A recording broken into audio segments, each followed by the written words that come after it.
দেৱালত লাগি থকা ঘড়ীটো বাজিবলৈ ধৰিলে। লগে লগে বুঢ়া ব্যক্তিগৰাকীয়ে বহা চেয়াৰখনৰ পৰা উঠি একে ধ্যানে ঘড়ীটোৰ পিনে চাই চকুপানী মুচিবলৈ ধৰিলে। এতিয়া সন্ধিয়া ৮ মান বাজিছে। ঘৈণীয়েকগৰাকীয়ে বুঢ়া ব্যক্তিজনক সান্তনা দিবলৈ ধৰিলে, কাৰণ ব্যক্তিজনে কন্দাৰ কাৰণটো ঘৈণীয়েকগৰাকীয়ে বুজি পাইছে। তেওঁলোকে যোৱাকালি মাত্ৰকে কইনাক আন এখন ঘৰলৈ উলিয়াই দিলে। ছোৱালীজনীক বিদায় দিয়াৰ পিছত এতিয়া সিহঁতৰ ঘৰখন মৰিখালি যেন লগা হৈছে। ব্যক্তিগৰাকীয়ে ঘৈণীয়েকক ক'বলৈ ধৰিলে, বুজিছানে, মই মাজনী থাকোঁতে কেতিয়াও মোৰ ঔষধটোৰ কথা পাহৰা নাছিলোঁ। ব্যক্তিগৰাকীৰ কথা শুনি ঘৈণীয়েকে ক'লে, কি কৈছে? আপুনিচোন সদায় ঔষধটো খাবলৈ পাহৰি যায়, আৰু মাজনীয়েহে সদায় ঔষধটো খাবলৈ মনত কৰি দিছিল। ব্যক্তিগৰাকীয়ে ক'লে, নহয় অ', সেইটো এটা মোৰ বাহানাহে আছিল। মাজনীয়ে যেতিয়া সময়ত ঔষধটোৰ কথা মনত কৰি দিছিল, মোৰ কিবা এটা ভাল লাগিছিল।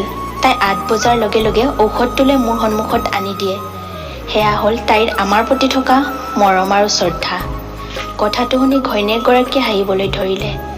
ব্যক্তিগৰাকীয়ে ক'লে, চোৱাচোন, সময় এতিয়া ৮ বাজিছে, কিন্তু এতিয়া মনত কৰাই দিবলৈ আমাৰ ছোৱালী আমাৰ লগত নাই। মাজনীলৈ মোৰ বৰকৈ মনত পৰিছে। কিন্তু ঠিক ৮ বজাৰ লগে লগে ব্যক্তিগৰাকীৰ মোবাইলত তেওঁলোকৰ ছোৱালী নেহাৰ মেছেজ আহিল, দেউতা, তোমাৰ ঔষধ খোৱাৰ সময় হৈছে, সোনকালে ঔষধটো খাই লোৱা। মেছেজৰ শব্দকেইটা পঢ়ি ব্যক্তিগৰাকীৰ চকুলো বৈ আহিল।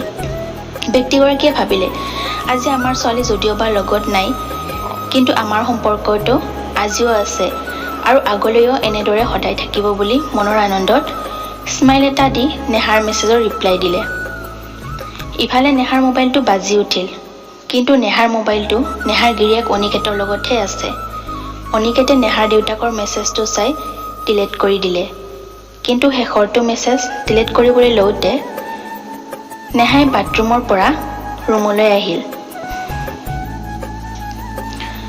লগে লগে অনিকেতে মোবাইলটো বিচনাত থৈ দিলে।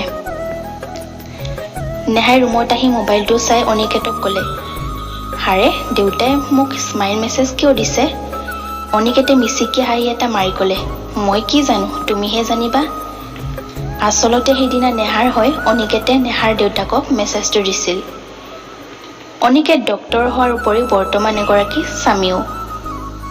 যদি এগৰাকী বোৱাৰীয়ে স্বামীগৃহৰ সকলো দায়িত্বই হাঁহি মুখে মূৰ পাতি ল'ব পাৰে, আমি পুৰুষবোৰেনো ঘৈণীয়েকৰ ঘৰখন আপোন কৰি বা দায়িত্ব কিয় ল'ব নোৱাৰোঁ?